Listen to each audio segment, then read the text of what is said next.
Go. I thank the representative of Somalia for the statement, and I now give the floor to the representative of the United States. Thank you, Mr. President, and thank you, Assistant Secretary General Miroslav Yencha, for your briefing, and I welcome the Israeli Minister of Foreign Affairs at this meeting. And I thank you, Eli David, for your courage in sharing your story. The pain and grief that you and other families of hostages have faced at the hands of Hamas is unfathomable.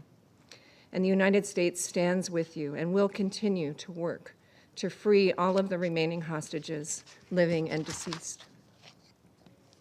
Colleagues, the horrific videos of hostages, Evyatar David and Rom Braslevsky, filmed by the terrorist groups Hamas and Palestinian Islamic Jihad, should shock and appall the world.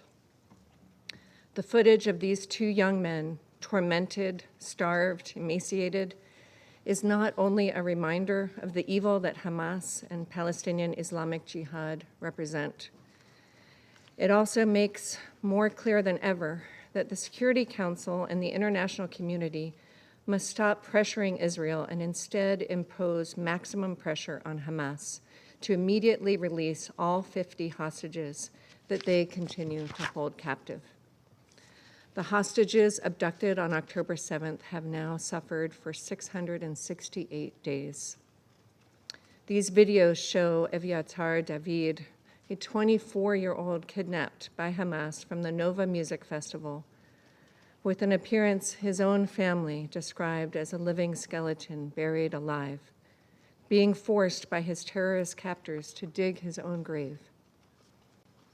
Rom Braslevsky, a 21-year-old abducted from the Nova Festival, is pictured in similarly dire conditions. The United States has made clear that freeing the hostages is our priority, along with ensuring Hamas disarms and no longer rules Gaza.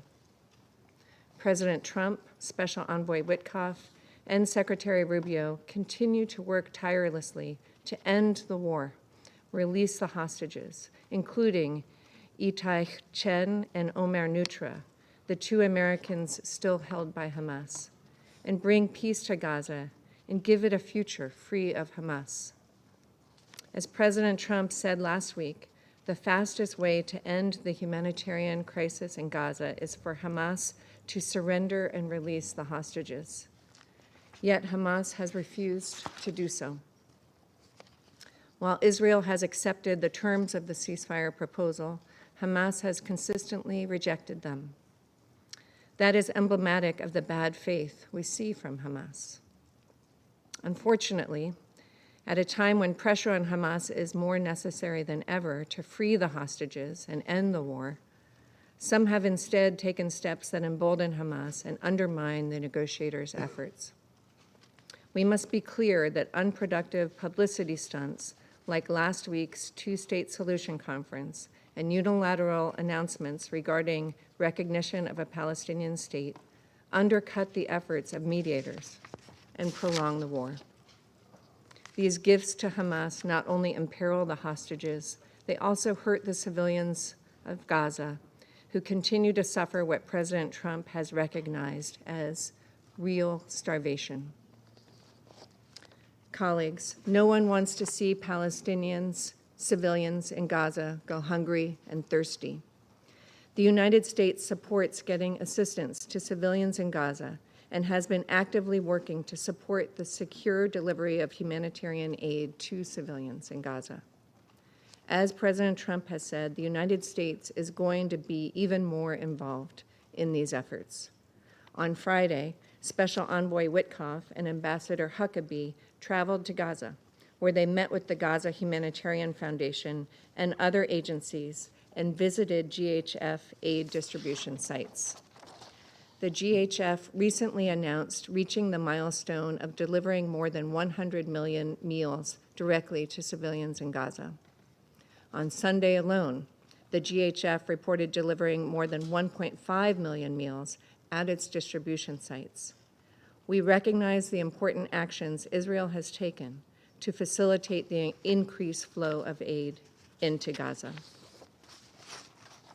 Those who have professed concern about the reported risk of famine should join the United States in supporting the GHF's work in securely delivering food to civilians in Gaza.